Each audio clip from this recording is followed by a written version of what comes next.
Welcome to the Gaming Bench. I have a Google alert set up for ancient board games. I usually get an alert every other week or so, and it's always something like, new board game that simulates life in ancient Japan, or something like that. But about 3 weeks ago, my alerts blew up, and they were all for the same story. Researchers use AI to unlock the secrets of lost Roman game. And this seems to be a big enough story that it has broken through to the normies out there, not just freaks like me who have Google alerts for ancient board games. So the TLDR of it is this. A researcher came across a stone board engraved with lines that looked like a game, but one that didn't match any that he knew of. He and his team then used microscopic analysis to measure the wear along the engraved lines, then had 2 AI bots play each other in thousands of simulated games with a variety of rule sets until they found one that matched the wear patterns on the stone. Pretty amazing. Naturally, I wanted to learn more, but first, I'm more of a visual learner, and it always helps me to see and interact with an object to really understand it. So let's build a replica of this board. So I'm going to make this replica out of pink insulation foam I just had laying around.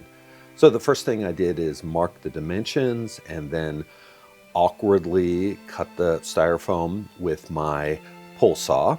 I'm going to use a couple layers to get the thickness I want.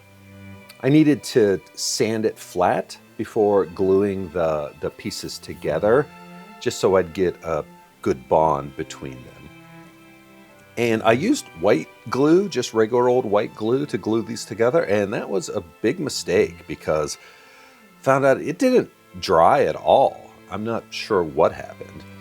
So then I just used my hacksaw to rough it into size, using a 1-to-1 printout of the actual artifact. Then I took my favorite rasp and worked on the sides to smooth it over like the actual artifact is. Then it was time for bondo. I've worked with bondo before, and it's pretty easy stuff, except it smells terribly. You should never use it inside like I am right now. But my plan was just to cover the whole thing with bondo, leave a little bit of texture on the top of it, and then sand it, hoping to get kind of a stone texture.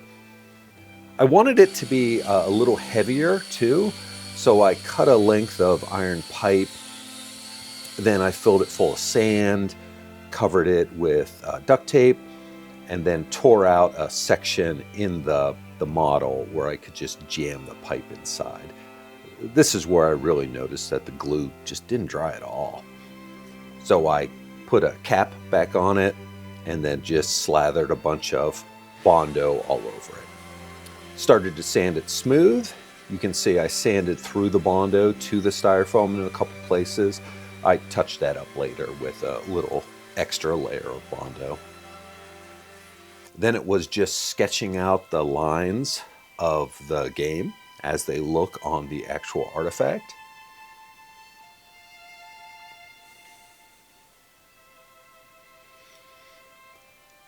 And then I used a sharp awl to just inscribe the lines. I later came back with a screwdriver and widened the lines a little bit more. Then it was time for paint. I started with a base coat of just a light gray.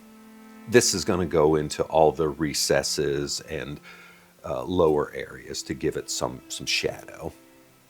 I followed up with a pretty heavy dry brushing of a lighter gray on top of that, just to start to bring out some of the stone texture.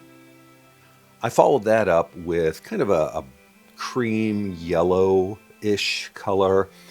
The artifact is sandstone, so it has that kind of yellow look to it, so I wanted to try to capture that if I could. Then I came over it with a quick dry brush of bright white. This was just to really call out the edges and the highest points. Final step was to use a light gray wash over the whole thing. This won't darken it, it'll just kind of blend all the colors together. So, turned out pretty good, I think. And now with something I can hold in my hands, it really helps me visualize and get a feel for the game. But before I get into the rules that have been proposed for this game, let's talk about how researchers even got here. But even before that, I have to remark on how ridiculous some news outlets have been about this work. Like I said, my alerts blew up and some of the headlines were just a lot. Like this one, AI just cracked the rules of a lost Roman board game and it's unlike anything we expected. Or, a Roman board game has mystified researchers for years. AI discovered how to play. Or, a mysterious Roman artifact covered in odd markings puzzled researchers for more than a century. Now AI has cracked its ancient code. And look, I get it. All this hyperbole is just to get clicks, but I still hate it. And to be fair, the scientific paper itself doesn't make any outrageous claims like that. All right, a little history about the object. The artifact was discovered in the Netherlands, in what used to be the ancient Roman city of Coriovallum. The provenance of the stone is a little sketchy. It's stored in the Roman archaeological collection of Het Romeins Museum in Heerlen, the Netherlands. Officially, it's object number 04433. The only other information included with the stone is that it was found in Heerlen, without any dates, exactly where it was found, or who found it. This is pretty common for this museum. See, the city of Heerlen experienced a building boom in the mid-19th century after the discovery of large deposits of coal. The resulting construction led to the discovery of this lost Roman city of Coriovallum, but there was little organized conservation of the site at the time and objects were poorly cataloged. So we don't know if this stone in particular was found as part of a later organized excavation or if a laborer unearthed it while digging and just dropped it off at City Hall. We do know that object 04433 was examined by archaeologist Anita Reich in the early 1980s. She included a brief description of it in her 1984 book, Roman Children's and Social Games. In addition to the physical description, she identified the markings on the surface as a possible game, albeit one that didn't match any known Roman games.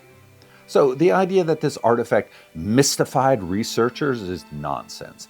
It was first identified as a possible board game more than 40 years ago, but it did sit there in the museum undisturbed until 2020.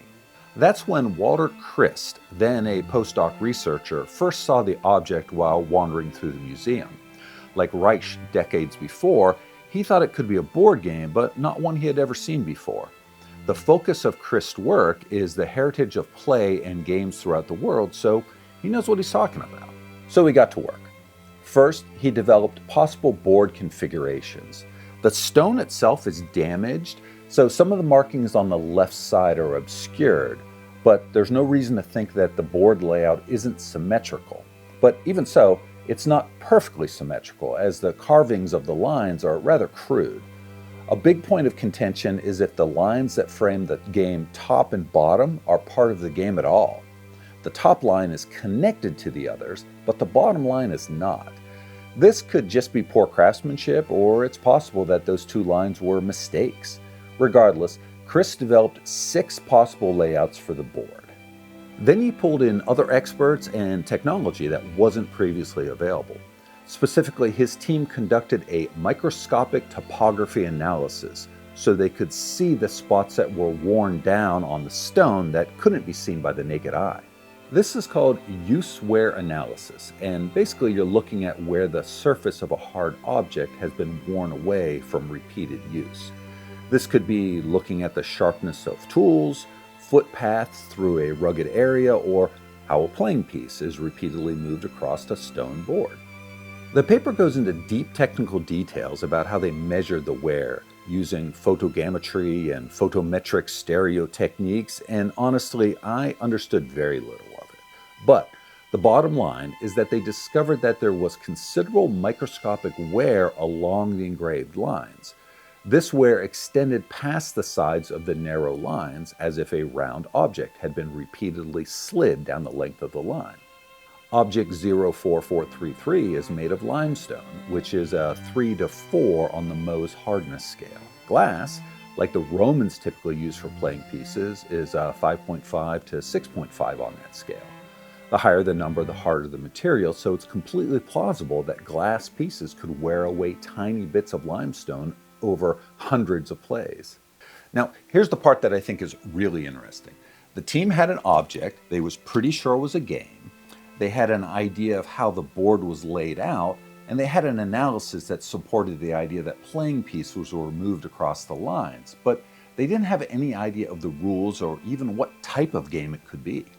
But there were theories. The consensus among researchers was that the board was most likely either a blocking game, like Fox and Hens, or a 3-in-a-row game, like Nine Men's Morris.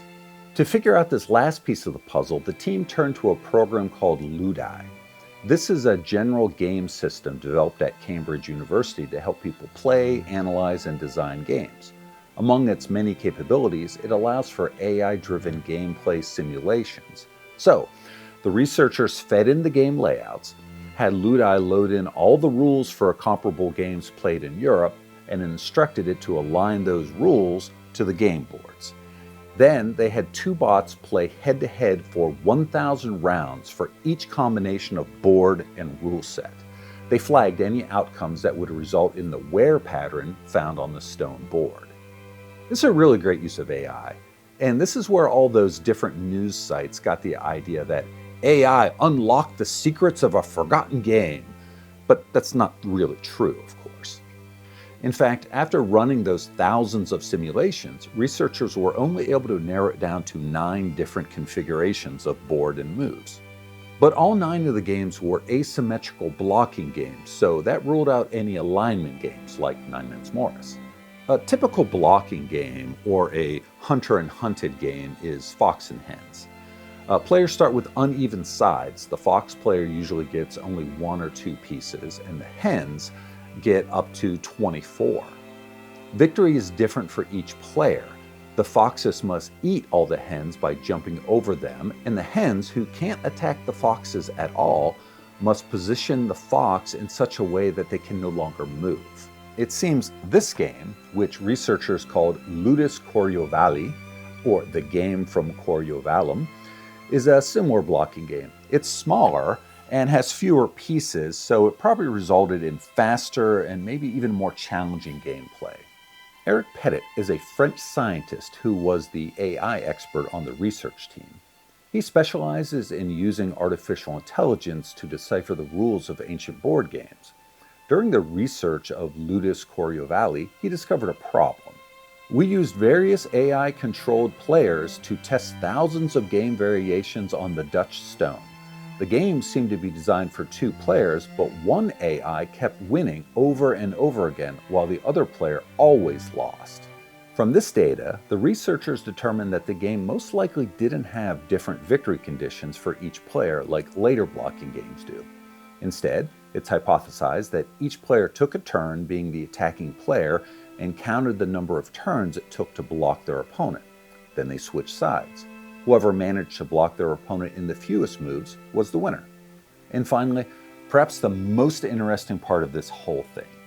Blocking games, like what researchers think Ludus Coriovalli is, are not described in text from the Roman era, anywhere.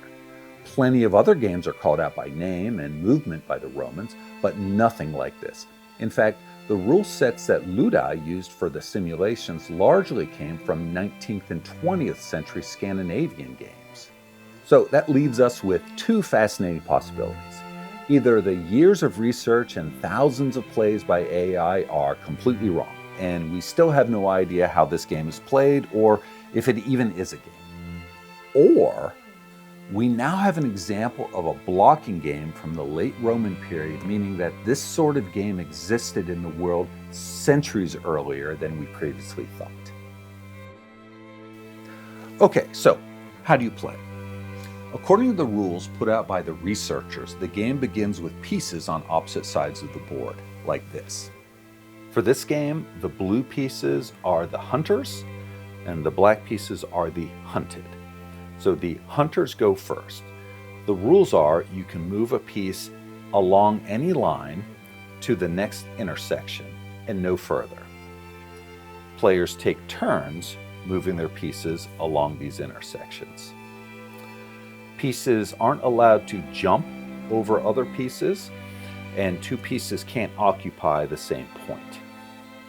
So essentially, that's the entire game. You simply take turns moving your pieces along intersections, trying to block a piece, trying to block the hunted pieces in so they can't move. So, for example, if I were able to somehow get in this position and move here, this piece is blocked because there are no open intersections to move to. And if I could manage to do that to both pieces, like here, I would win. So I count the number of moves it took me to get there, and then we switch sides and we do it again. And whoever has the fewest moves to block their opponent wins the game. Pretty simple. And that's it, or at least all we know about the game right now. I have links to all the sources I consulted for this video in the description. If you enjoy the history of ancient games, consider liking and subscribing to my channel. I put out new videos every week. Thanks for watching, and I'll catch you next time on The Gaming